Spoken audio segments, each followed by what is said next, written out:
Good morning students. Students, today we are going to discuss about collisions. Students, अपनी daily life में हम कहते हैं कि कोलिजन हुआ है. हम कब कहते हैं कि कोलिजन हुआ है? जब भी कोई दो objects crashes into each other. Whenever any two objects crashes into each other, we say that collision occurs. Collision हुआ है. For example, two automobiles crashes into each other, two balls collides with each other. Means जब भी कोई दो objects एक दूसरे के साथ टकराते हैं फेस टू फेस या साइड वे, तो हम कहेंगे कोलिजन हुआ है. तो in physics how we can define collision, हम कोलिजन को कैसे डिफाइन करेंगे? तो कोलिजन क्या होता है? Collision may be defined as an isolated event in which the relatively particles or the colliding bodies of these isolated events exerts relatively strong forces on each other. Or you can say that collision may be defined as an isolated event in which two or more colliding bodies exerts relatively strong forces on each other for a relatively short time. Students, जब भी कोई दो bodies किसी भी isolated event के अंदर to और more than two particles हो सकते हैं, जब भी वो दो पार्टिकल्स, वो दो बॉडीज एक दूसरे के साथ कोलाइड करेंगे तो वो एक दूसरे के ऊपर स्ट्रॉन्ग फोर्स एक्सर्ट करेंगे. दोनों ही according to Newton's third law of motion, दोनों ही ऑब्जेक्ट्स, अब सपोज कीजिए ये कोई दो ऑब्जेक्ट हैं, जैसे ही दोनों ऑब्जेक्ट एक दूसरे के साथ कोलाइड करेंगे तो होगा क्या? ये दोनों ही एक दूसरे के ऊपर स्ट्रॉन्ग फोर्स एक्सर्ट करेंगे. और ये जो स्ट्रॉन्ग फोर्स ये एक दूसरे के ऊपर एक्सर्ट करेंगे, ये फोर्स रिलेटिवली शॉर्ट टाइम के लिए होता है. बहुत कम टाइम के लिए ये एक दूसरे के ऊपर फोर्स अप्लाई करेंगे. तो याद रखना, कोलिजन क्या हुआ? एक आइसोलेटेड इवेंट होता है जिसके अंदर जो कोलाइडिंग पार्टिकल्स होते हैं वो एक दूसरे के ऊपर स्ट्रॉन्ग फोर्स एक्सर्ट करते हैं फॉर रिलेटिवली शॉर्ट टाइम, बहुत कम टाइम के लिए. अब स्टूडेंट्स, आपको एक चीज़ जो याद रखनी है वो ये याद रखनी है कि कोलिजन के अंदर हमें दो की पॉइंट्स हमेशा याद रखने हैं जो हमारे बहुत काम आएंगे. पहला, the momentum of the system, the total linear momentum of the system, और दूसरा the total energy of the system और the kinetic energy of the system. ये दो बातें हम हमेशा ही लेकर चलेंगे. उसके बाद हमारे पास आता है टाइप्स ऑफ कोलिजन. स्टूडेंट्स, याद रखना कि जो कोलिजन होता है वो मेनली टू टाइप्स का होता है, elastic collision and in elastic collision. Elastic collision and in elastic collision वो सिचुएशन के ऊपर डिपेंड करता है कि जब हमारी दो बॉडीज़ ने एक दूसरे के साथ कोलाइड किया है, हमारी दो बॉडीज़ जब एक दूसरे के साथ टकराई हैं, तो वहाँ पर काइनेटिक एनर्जी का लॉस हुआ है या नहीं हुआ, वो डिपेंड करता है कि हमारा कोलिजन किस टाइप का है.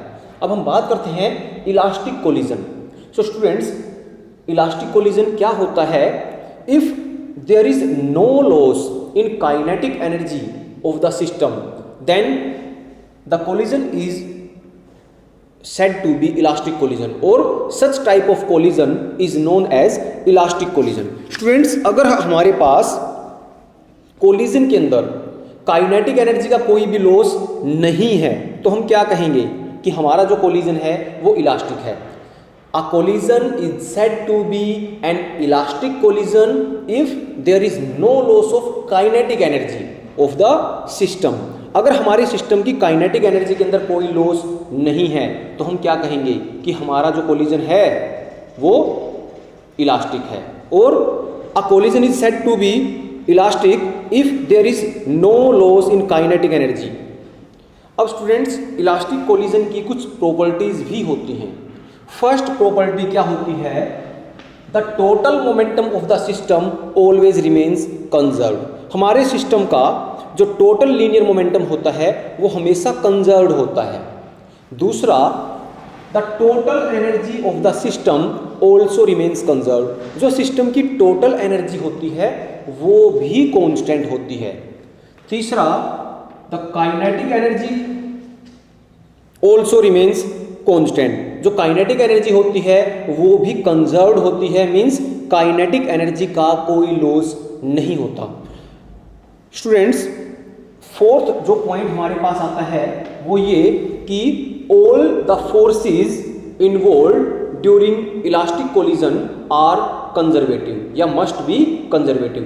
जितने भी फोर्सेस इलास्टिक कोलिजन के दौरान काम करेंगे वो सभी फोर्सेस कंजर्वेटिव फोर्सेस होने चाहिए। अब स्टूडेंट्स यहाँ पे आपके माइंड में एक बात आती है कि हम बार बार बात कर रहे हैं कि no loss of kinetic energy, no loss of kinetic energy, इसका मतलब क्या है? स्टूडेंट्स आपको एक बात हमेशा याद रखनी है कि energy is of various forms. Last lecture में हमने देखा था कि जो एनर्जी है वो वेरियस टाइप्स की होती है, काइनेटिक, पोटेंशियल, केमिकल, मैकेनिकल, बहुत सारी फॉर्म्स होती हैं एनर्जी की। बट अब हम बात कर रहे हैं कि there is no loss of kinetic energy. जिस कोलिजन में काइनेटिक एनर्जी का कोई लॉस ना हो वो कोलिजन इलास्टिक होता है। अब हम बात करते हैं कि काइनेटिक एनर्जी का लॉस कैसे होगा।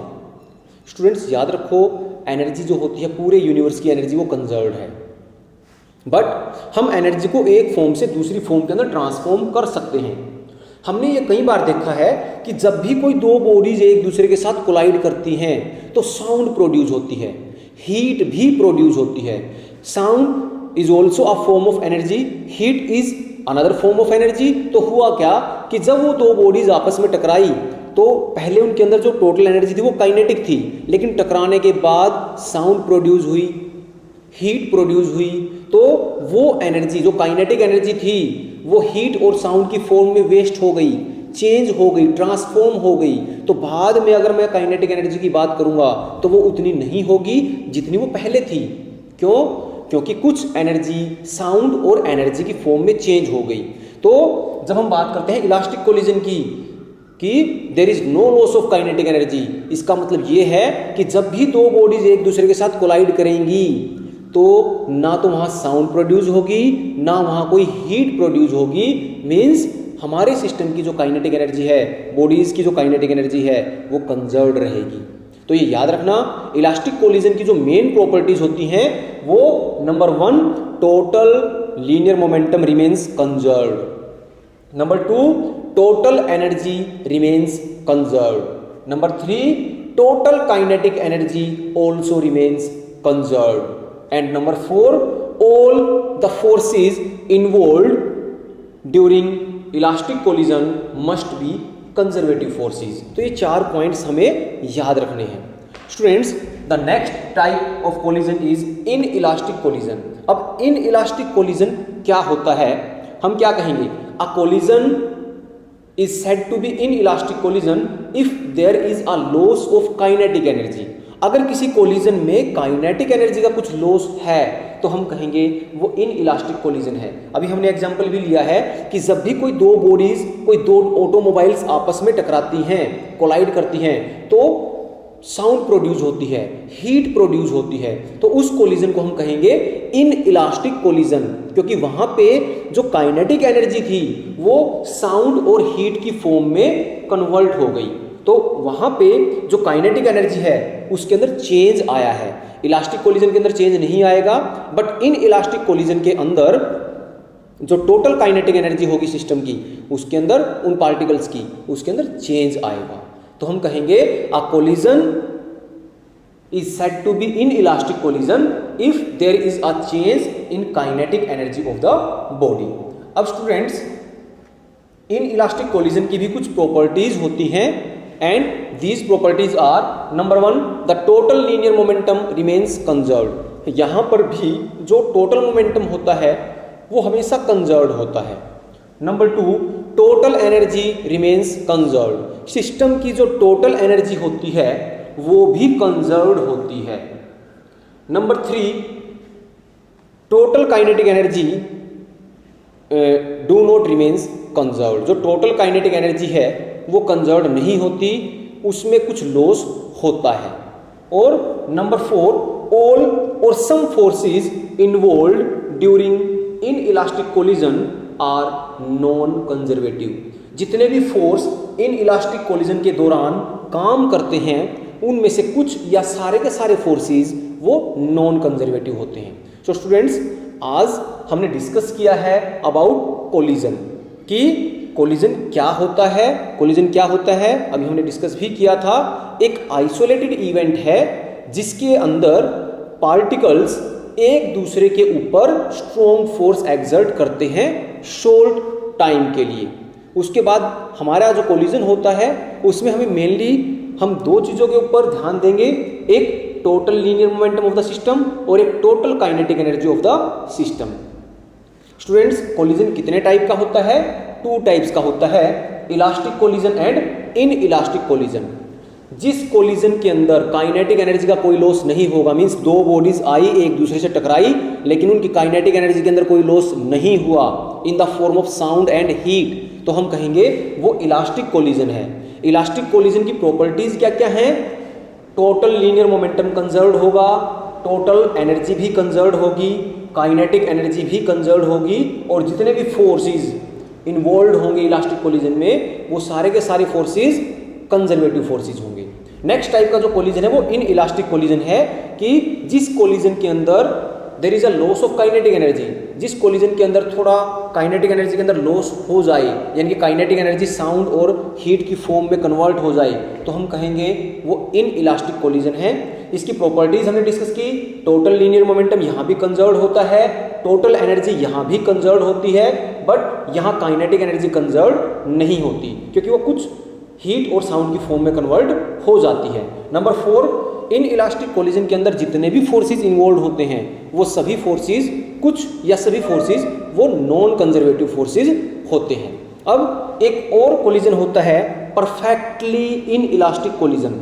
स्टूडेंट्स, कई बार ऐसा होता है कि दो बॉडीज आई एक दूसरे के साथ कोलाइड किया और एक बॉडी दूसरे के साथ चिपक जाती है और फिर वो as a single body move करते हैं। दोबारा से सुनिए, ये दो बॉडीज हैं, दो बॉडीज आई एक दूसरे के साथ टकराई, टकराने के बाद एक सिंगल यूनिट की तरह वो मूव करती हैं, उस कोलिजन को बोलते हैं परफेक्टली इन इलास्टिक कोलिजन। दोनों की दोनों जो बॉडीज हैं आफ्टर कोलिजन के बाद वो एक सिंगल यूनिट की तरह मूव करती हैं, यानी कि दोनों की वेलोसिटी कॉमन होती है, उसको हम बोलते हैं perfectly inelastic collision. So students, एक बार अच्छे से रिवाइज कीजिए collision and types of collision.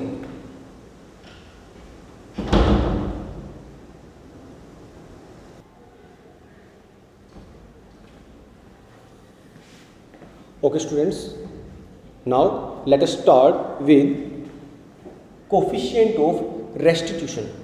Students, coefficient of restitution क्या होता है? आपको पता है, अगर हम रियल लाइफ की बात करें तो कोई भी कोलिजन परफेक्टली इलास्टिक नहीं होता, ना ही कोई कोलिजन परफेक्टली इन इलास्टिक होता है। मींस अगर हम रियल लाइफ की बात करें, जब भी कोई दो ऑब्जेक्ट्स एक दूसरे के साथ कोलाइड करेंगे तो हम कोलिजन को ये नहीं कह सकते कि ये परफेक्टली इलास्टिक है या परफेक्टली इन इलास्टिक है।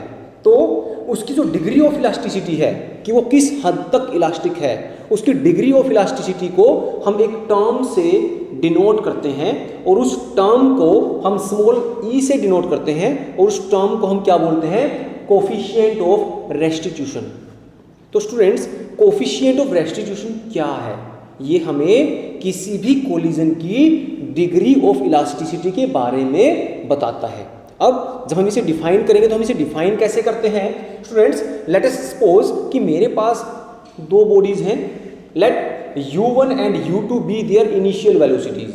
भाई मेरे पास ये दो बॉडीज हैं, इसकी इनिशियल वेलोसिटी u1 है, इसकी इनिशियल वेलोसिटी u2 है और दोनों बॉडीज एक ही डायरेक्शन में मूव कर रही हैं और u1 ग्रेटर देन u2 है, तो क्या होगा? ये जो पीछे वाली बॉडी है इसकी वेलोसिटी ज़्यादा है तो ये अगले वाले से टकराएगी और जैसे ही दोनों बॉडीज एक दूसरे से टकराती हैं कुछ टाइम के लिए एक दूसरे के ऊपर फोर्स लगाएंगी और उसके बाद अलग अलग हो जाएंगी।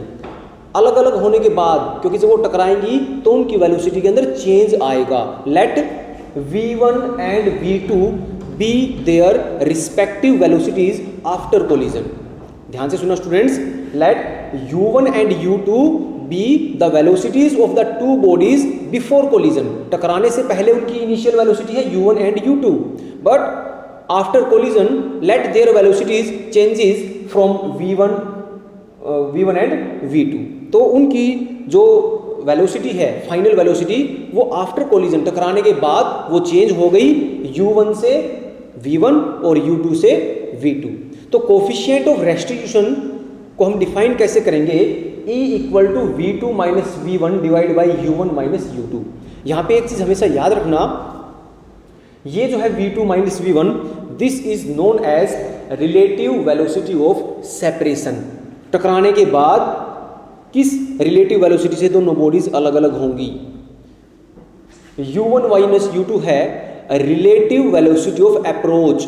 एक बॉडी किस रिलेटिव वेलोसिटी से दूसरी बॉडी को अप्रोच करेगी, क्योंकि पीछे वाली बॉडी अगली बॉडी के नजदीक जा रही है और टकराने के बाद अगले वाली बॉडी आगे निकल जाती है। तो ये याद रखना, जो ये टर्म है न्यूमरेटर, इस न्यूमरेटर को हम बोलेंगे रिलेटिव वेलोसिटी ऑफ सेपरेशन, क्योंकि टकराने के बाद दोनों बॉडीज अलग अलग हो रही हैं लेकिन दोनों मोशन में हैं, तो हम रिलेटिव वेलोसिटी लेंगे। And u1 minus u2 is relative velocity of approach, क्योंकि यहां पर भी दोनों बॉडीज मोशन में हैं लेकिन पीछे वाली बॉडी आगे वाली बॉडी को अप्रोच कर रही है। तो कोफिशिएंट ऑफ रेस्टिट्यूशन को यहां कैसे डिफाइन करेंगे? The coefficient of restitution may be defined as the ratio of the relative velocity of separation of the two bodies to the relative velocity of approach of the same two bodies. यानी कि ये ratio होता है किस किस का? दो bodies के बीच की relative velocity of separation divide by relative velocity of approach. This is known as coefficient of restitution, और ये हमें बताता है about the degree of elasticity. तो ये हमेशा याद रखना स्टूडेंट्स। अब यहाँ पे अगर हमारे पास कोलिजन हो, perfectly elastic collision, for perfectly elastic collision, अगर मेरा कोलिजन परफेक्टली इलास्टिक है तो उस केस में there is no loss of kinetic energy. इसका मतलब जिस स्पीड से दोनों बॉडीज आपस में टकराएंगी उतनी ही वेलोसिटी से वो एक दूसरे को लीव करेंगी, वेलोसिटी के अंदर कोई चेंज नहीं आएगा, मीन्स E की वैल्यू 1 रहेगी। क्योंकि स्टूडेंट्स हमें पता है परफेक्टली इलास्टिक कोलिजन में काइनेटिक एनर्जी का कोई लॉस नहीं होता, तो जितनी वेलोसिटी दोनों बॉडीज की बिफोर कोलिजन होगी उतनी ही वेलोसिटी दोनों बॉडीज की आफ्टर कोलिजन होगी। तो इसका मतलब E की वैल्यू 1 आएगी, 1/1 1। Second, for perfectly inelastic collision, अगर स्टूडेंट्स मेरे पास जो कोलिजन है वो परफेक्टली इन इलास्टिक है, तो परफेक्टली इन इलास्टिक कोलिजन की हमने बात की थी कि ये एक स्टिक टुगेदर का केस है। टकराने के बाद दोनों की दोनों जो बॉडीज होती हैं वो सेपरेट नहीं होती, वो दोनों एक दूसरे के साथ चिपक जाती हैं, स्ट्राइक। तो इसमें स्टिक टुगेदर का केस है। तो परफेक्टली इन इलास्टिक कोलिजन में क्या होगा? E की वैल्यू क्या हो जाएगी? 0। E की वैल्यू 0 हो जाएगी, क्योंकि दोनों जो बॉडीज हैं वो सेम वेलोसिटी से मूव कर रही हैं। v2 माइनस v1 करोगे, दोनों की वेलोसिटी सेम है तो 0, E इक्वल टू 0।